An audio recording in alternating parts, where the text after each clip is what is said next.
Oi, olá, mais uma noite estamos juntas aqui para aprender do Senhor e estamos começando.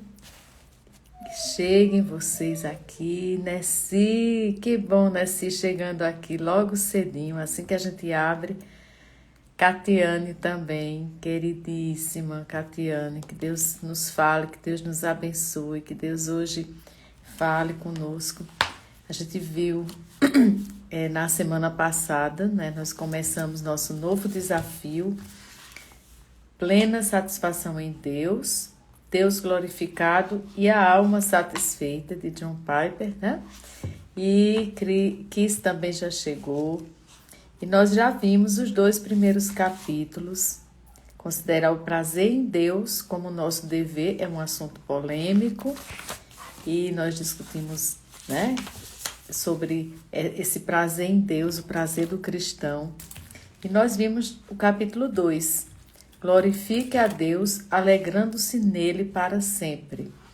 Então, Lúcia, Isabela, Valéria, todas que vão chegando aqui, quem tiver seu livrinho, hoje o nosso desafio vai estar no capítulo 3 e 4.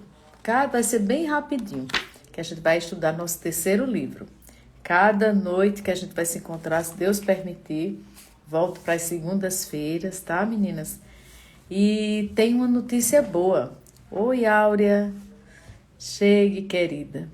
Tem uma notícia boa. Estou esperando a confirmação de pastor Calvino para possivelmente, se ele puder, ele já tem esse livro aqui, já leu. Então, provavelmente a gente vai concluir em 4 semanas, em finalzinho, no dia 30 de novembro, a gente encerra nosso terceiro livro de devocional. Então, nós vamos ter hoje capítulo 2 e 3, né? E aí, aliás, 3 e 4, na próxima segunda, dia 16, a gente vai ver o capítulo 5, 6, aí na segunda, do dia 23, o 7 e o 8, e o 9, que é só um encerramento, um breve fechamento.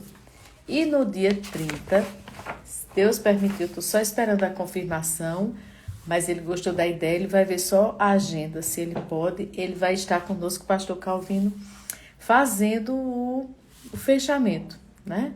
Do nosso terceiro desafio. Eu acredito que são os 3 desafios da pandemia que Deus nos levantou para aprendermos muito mais dele. E Geusa também já chegou. Então, querida, tem aqui Carla e Beto também por aqui. Então, vamos para o capítulo 3. Peguem caderno se tiver. Peguem o livro também. Rafa também chegando. Então, vamos para o capítulo 3. O capítulo 3, ele é bem interessante porque fala de afeições. E eu achei uma perspectiva que John Piper fala sobre a afeição de uma maneira muito bonita. A Áurea já está pedindo para avisar o próximo livro. Áurea, a gente está começando o terceiro capítulo desse, Áurea. Fica quieta. Quênia, querida. Eita, como é bom. Ficar recebendo vocês é bom demais. E eu olhando para o relógio aqui que fica do meu lado. E eu fico lutando para olhar para vocês e olhar para o relógio. E aí, meninas, vamos para o capítulo 3, aprender sobre afeições. E nesse livro ele fala que muitas pessoas definem o cristianismo como se ele fosse baseado em decisões e não afeições. E aí ele começa a falar que não que decisões na nossa vida não sejam essenciais, elas são, de fato. O problema é que elas requerem muito pouco transformação. A decisão sem a afeição, ela não vai tão profundamente fazer transformações na nossa vida. E ele vai até falando que meras decisões não são evidências certas de uma obra da graça de Deus no coração. Ele diz até que pessoas podem tomar decisões sobre a verdade de Deus enquanto seus corações estão até longe de Deus. Então, assim, o que a gente pode entender por afeições aqui? A gente recorre lá para 1 Pedro 1:8, que diz: a verdadeira religião, em sua grande parte, consiste em afeições. Então, nesse texto aqui, é bem interessante porque a gente vê que o cristianismo ele não está distante de afeições. Muito pelo contrário. Assim como a gente estudou a semana passada de prazer, muito pelo contrário. O cristianismo tem a ver com prazer, tem a ver com graça, tem a ver com afeição.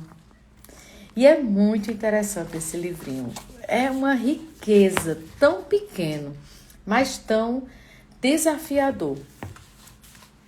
Se a gente vê 1 Pedro 1:8, diz aqui: embora não o tendes visto, o amais, e embora não o vedes agora, credes nele, e exultais com gozo inefável e cheio de glória. Ou seja, nós precisamos, embora não vimos a Cristo, o amar. Embora não o vimos, crer e exultar com alegria inefável, tá? É com afeição e com muita glória, cheio de glória. Então, por toda a Escritura, existem mandamentos para sentir, não somente para pensar ou decidir. Então, de fato, assim, a gente precisa, Deus ele requer que a gente experimente dezenas de emoções ao longo da Bíblia. A gente vai se deparar com elas, não somente atos de força de vontade, mas a Bíblia nos exorta a ter emoções. Por exemplo, vamos a alguns exemplos que ele cita aqui. Em Êxodo 20:17, Deus manda não cobiçarmos. O oposto da cobiça é o contentamento. E é exatamente isso que nos é ordenado experimentar em Hebreus 13:5. Contentando-vos com o que tendes. Contentando-vos com o que tendes. Ou seja, em Hebreus 13:5, Deus manda que a gente tenha contentamento. O que é contentamento? É uma emoção. É exatamente o oposto de cobiça. Também, vamos lá para vários exemplos de emoções que a Bíblia nos ordena. Em Levíticos 19:18, Deus nos ordena a não guardarmos rancor. Tem também o lado positivo de não guardar rancor, é perdoar de coração. E é isso que Jesus vai ordenar para nós em Mateus 18:35. Assim vos fará também meu Pai Celeste, se de coração não perdoardes cada um a seu irmão as suas ofensas. A Bíblia não nos diz para tomarmos uma decisão de deixarmos de lado a mágoa. Ela nos diz para experimentarmos. Não é uma decisão, é uma mudança no coração. Uma mudança de perspectivas, uma mudança de sentimento ruim por bons. Por isso que emoções, nesse sentido de afeição bíblica, produz mais transformação do que uma mera decisão. Vocês vão acompanhando aqui comigo. A gente vai ver também outro exemplo, 1 Pedro 1:22. Aqui ele nos ordena: amai-vos ardentemente uns aos outros de coração. Romanos 12:10. Amai-vos cordialmente uns aos outros com amor fraternal. Então, assim, algumas pessoas podem ficar incomodadas ou não compreender esses ensinamentos, Por exemplo, buscar o prazer cristão. Também de que os sentimentos fazem parte do nosso dever. Tem gente até que acha estranho. Como assim? O prazer faz parte do nosso dever cristão. Os sentimentos fazem parte do nosso dever cristão. Por quê? Porque eles são ordenados.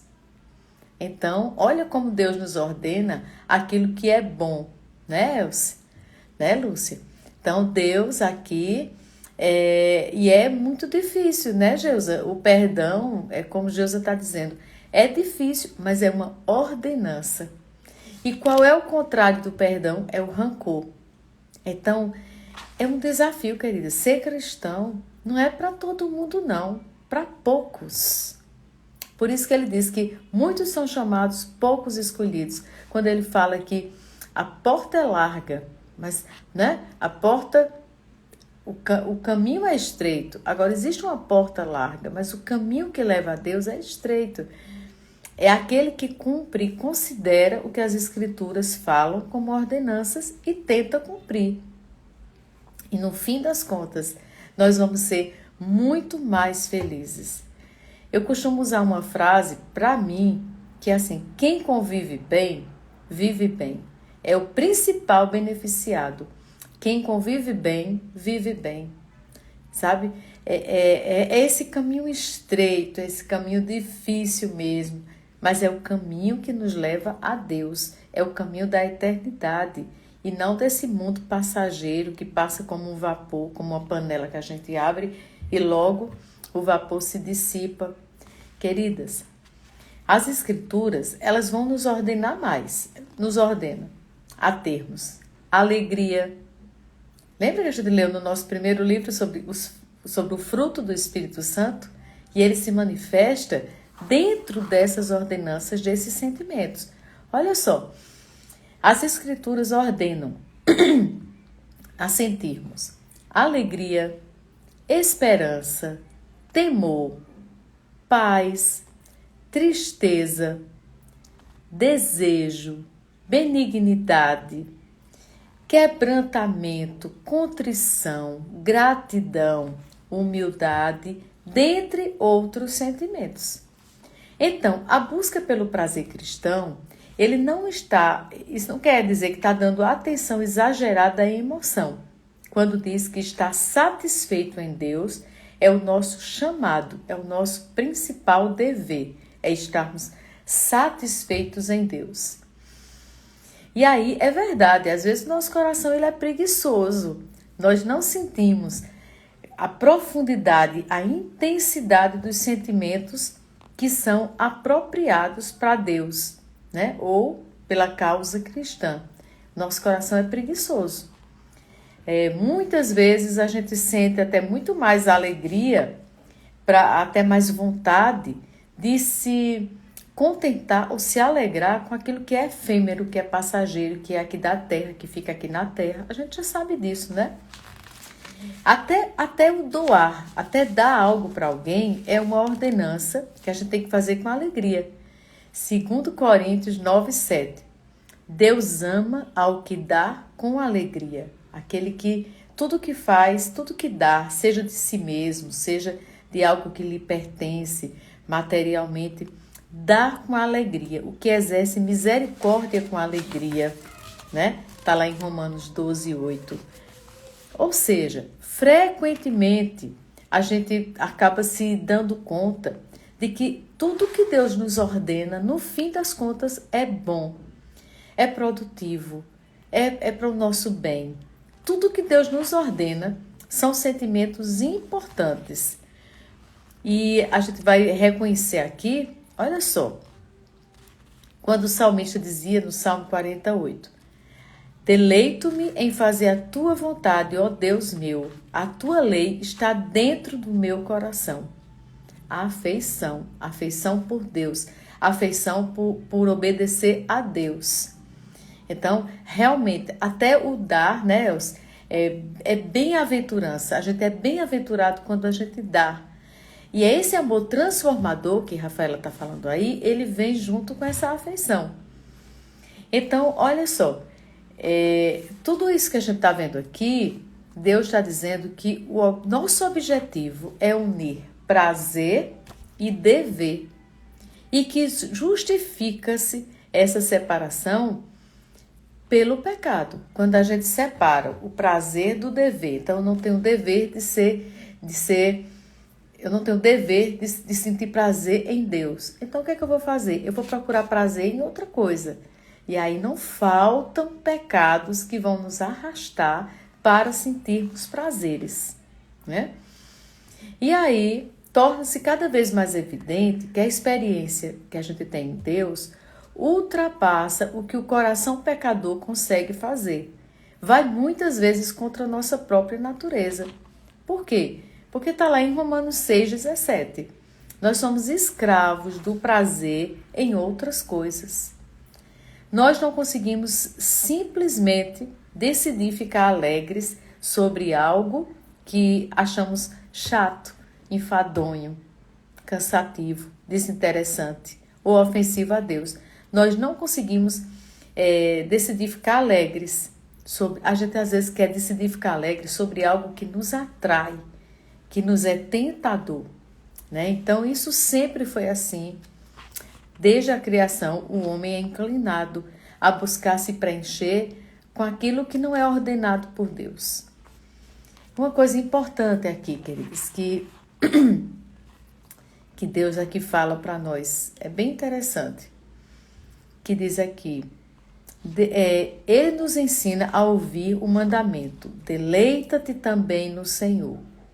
E então, a orar, concede-me o que me ordenas e ordenas o que quiseres.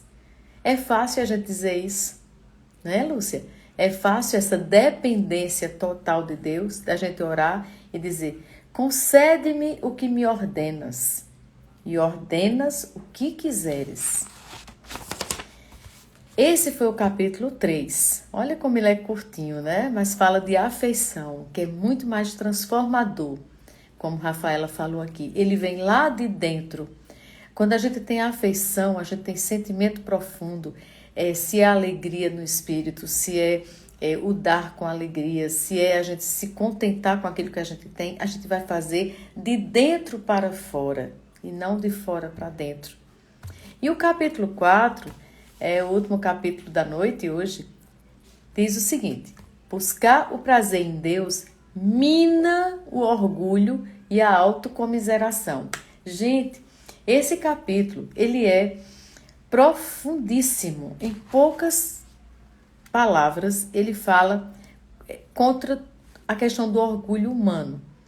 Deus escolheu as coisas humildes do mundo e as desprezadas, a fim de que ninguém se vanglorie na presença de Deus. Está lá em 1 Coríntios 1, 28 e 29.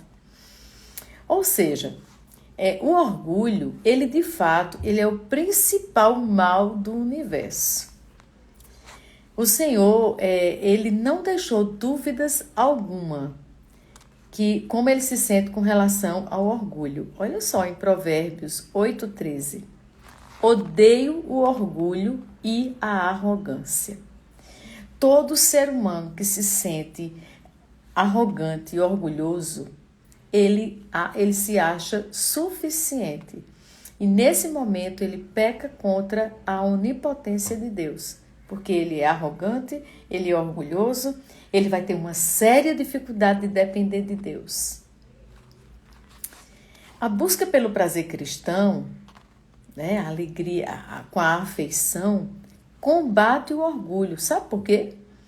Porque coloca o homem na categoria de vaso vazio, debaixo da fonte de Deus. Só Deus preenche. Ou seja, o prazer cristão vai combater diretamente esse orgulho, porque faz com que só o que preencha o homem venha da fonte que é Deus. Então vai embora todo o orgulho do homem, né? O seu sentimento de arrogância, de suficiência. Esse capítulo, ele é impactante mesmo, sabe, Elci? Porque ele vai falar que a principal experiência da busca pelo prazer cristão é o desamparo, o desespero e o anseio. Ele cita até uma criança, se ela se perde, por exemplo, dentro de um shopping, né? Ela vai sentir desamparo, desespero e anseio por quem? Pelos pais. Na hora que os pais chegam e que acolhem e a abraça, ela vai se sentir totalmente preenchida. Esse é o verdadeiro contentamento. É assim que Deus nos quer, como crianças que precisam dele, do colo dele, do socorro dele. E aí, se a gente observar aqui, o orgulho humano, ele é iluminado quando a vanglória é comparada também à autocomiseração. Isso é o mais interessante.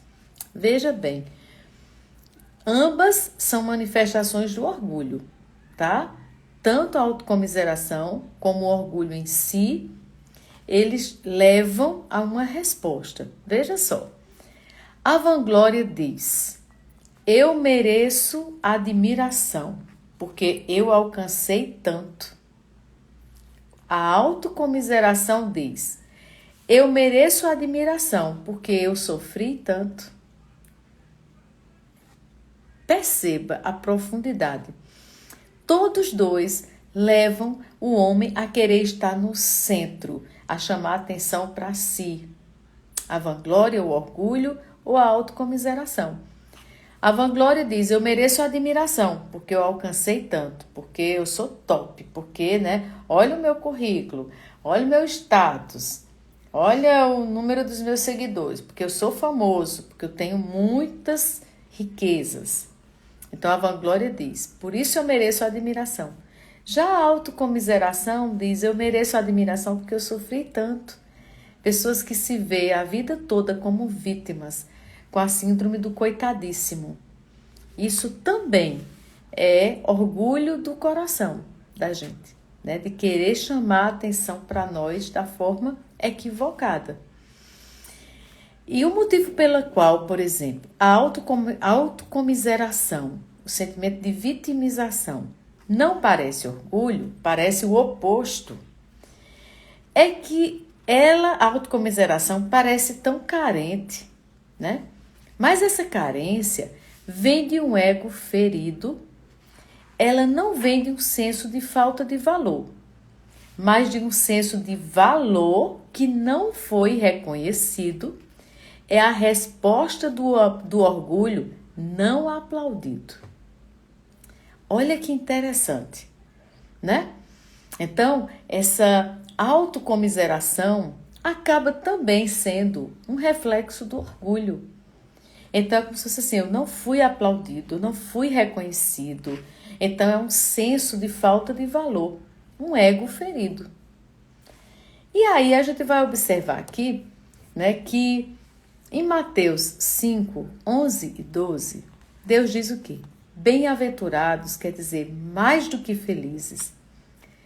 Sois vós quando por minha causa vos injuriarem e vos perseguirem e mentindo disserem todo mal contra vós.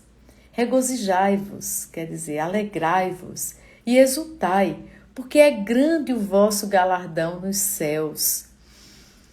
Pois assim perseguiram aos profetas que viveram antes de vós. Pois é, exatamente o oposto da gente se autocomiserar ou da gente ter orgulho com vanglória, É a gente se alegrar por ser perseguido, injuriado por amor a Deus. Quantos missionários, quantas histórias. Se você quiser, procure ver os documentários sobre vida de missionários. Eles nem se sentiam autocomiserados, vitimizados, nem também se orgulhavam. Uma coisa até interessante que ele cita aqui é que numa igreja, ele diz que conheceu um professor de seminário. Ele guardava sempre a porta da galeria de uma igreja, levava no ombro, guardava quando o culto começava. E uma vez, quando ele participava do culto, o pastor o louvou a sua disposição em servir nesse papel tão despercebido mesmo ele tendo doutorado em teologia. E diz que aquele professor de seminário, ele ficou tão, né, ele ficou tão constrangido por aquilo na frente de todo mundo, que humildemente ele desviou a conversa e ele abrandou o louvor dirigido a ele próprio, citando o Salmo 84:10. Sabe o que diz o Salmo 84:10? Pois um dia nos teus átrios valem mais que 1000. Prefiro estar à porta da casa do meu Deus a permanecer nas tendas da perversidade. Ele mostrou ali que, com toda a humildade, vale mais a gente estar. Pois um dia nos teus átrios vale mais que 1000. Prefiro estar à porta. Olha que humildade. Da casa do meu Deus, a permanecer, viver nas tendas da perversidade, da riqueza, da vanglória, do luxo. Em outras palavras, a nossa carne, ela é inclinada, e eu já estou concluindo, para guardar as portas do santuário como se fôssemos heróis. Mas a palavra de Deus diz que isso não nos trará grande alegria. Todo grande herói, todo grande nome ilustre, um dia passa. Um dia passa. E aqueles que fazem a vontade do Senhor permanecem para sempre. Mas os que se vangloriam, os que são orgulhosos, ou esses que vivem se autocomiserando, vítimas, né? Tem pessoas que até o aspecto vive de sofrimento, vive de falar de problema, vive de pedir oração, como se a sua própria oração não tivesse valor nenhum, né? Tem gente que não demonstra essa alegria, mesmo sofrendo. A gente sabe, como a gente viu no capítulo passado, que ainda na alegria, na tribulação, o Senhor é conosco e o Senhor nos exalta no meio da tribulação. Nós seremos perseguidos, nós seremos abatidos. A gente não vai ser destruídos, queridas. Nós nunca seremos destruídos. Podemos ser até abatidos porque temos emoções, mas não destruídos, não derrotados. Porque o nosso Redentor vive e a gente deve desfrutar daquele que pode ser desfrutado para sempre. E isso não é um grande feito, isso é um grande sentimento. Isso é uma afeição que a gente tem. Ele até termina esse capítulo, e eu vou citar esse exemplo, um homem de negócios, ele convida vários amigos para um jantar num restaurante de luxo. E quando ele pegar a conta, né, para pagar, seus amigos começam a dizer quão bom ele é por pagar a conta para eles e tal. Ele simplesmente levanta sua mão com um gesto, pare. Daí ele diz, é um privilégio para mim. Em outras palavras, se eu fizer, ele diz, uma boa ação pelo prazer contido nela, o impulso do orgulho se quebra.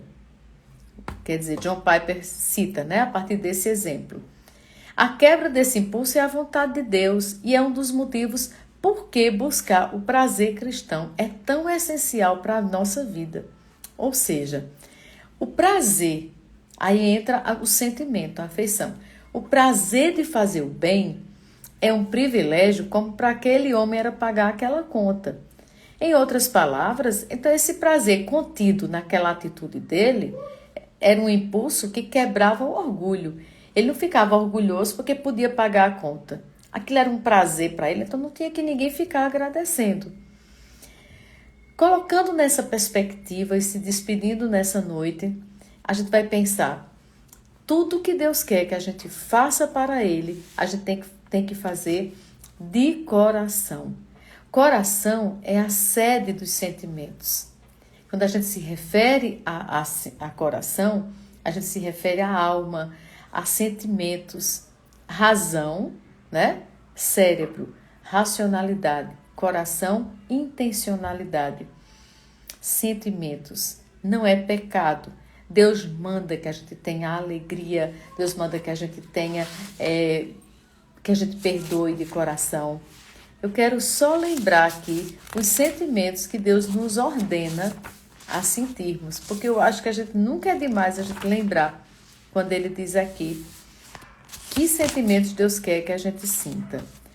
As Escrituras ordenam alegria, esperança, temor a Deus, paz. Deus também nos ordena que a gente tenha desejos pelas coisas de Deus, benignidade, quebrantamento e contrição, gratidão, humildade, dentre outros. E tudo que vai nos dar prazer, né, que Deus nos ordena sentir, no fim das contas, vai ser muito bom para nós. Vai ser libertador. Quando a gente consegue perdoar, não quer dizer que a gente esquece, a gente já sabe, né? Mas a gente não vai ter rancor, que é exatamente o oposto. Como ele citou aqui, né? O oposto da cobiça, que só nos faz mal, só nos faz sentir inveja, olhar para a vida de um e de outro. O oposto da cobiça é o contentamento. E o que é que ele disse nesse capítulo 3, né? Em Hebreus 13:5. Contentando-vos com o que tendes. Ou seja, quando Deus nos ordena, em Levítico 19 e 18, a não guardar rancor, quando ele nos ordena aqui, contentando-vos com o que tendes, quando ele nos ordena, alegrai-vos no Senhor, tende esperança, né? Quebrantamento, tudo isso vai fazer bem para a gente. São sentimentos que vão nutrir a nossa alma de prazer, um prazer que o mundo não dá. Tudo que Deus dá é para sempre e vai nos deixar em comunhão com o Deus que nos criou. E é tudo que a humanidade está procurando. É paz, é alegria. O mundo está procurando esperança. O mundo está procurando contentamento. E nós temos tudo isso que Deus nos ordena a sentirmos prazer. Prazer. O prazer cristão é tudo que o mundo está procurando, queridos. Está tudo em Cristo. Queridas, a gente se despede hoje. Que esses 2 capítulos foram tão impactantes para mim, que dá vontade de chorar de alegria. Como nosso Deus se preocupa com as mínimas reações na nossa vida. Ele não quer que a gente faça tudo somente por sentimento, por razão.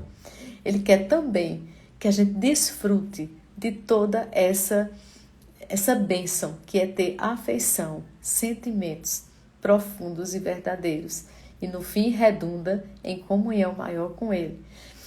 E as maiores beneficiadas, certamente, vamos ser nós mesmas. Então, até segunda-feira, 8h30, se Deus quiser.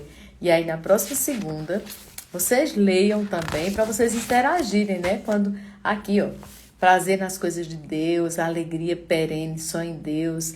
Quando nós perdoamos, as cicatrizes deixam de ser lembradas, a ferida, e nos leva a lembrar a cura. Perfeito, Elce. Leiam o capítulo, tá? 5 agora. Busque a alegria na alegria do amado.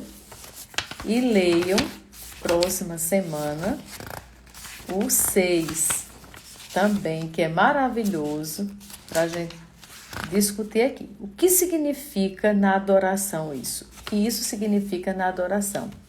Deus te abençoe também, Kisse, Lúcia, Rafa, todas vocês, queridas, animam a minha semana. Eu fico esperando o momento da gente se encontrar. Até segunda, se Deus quiser.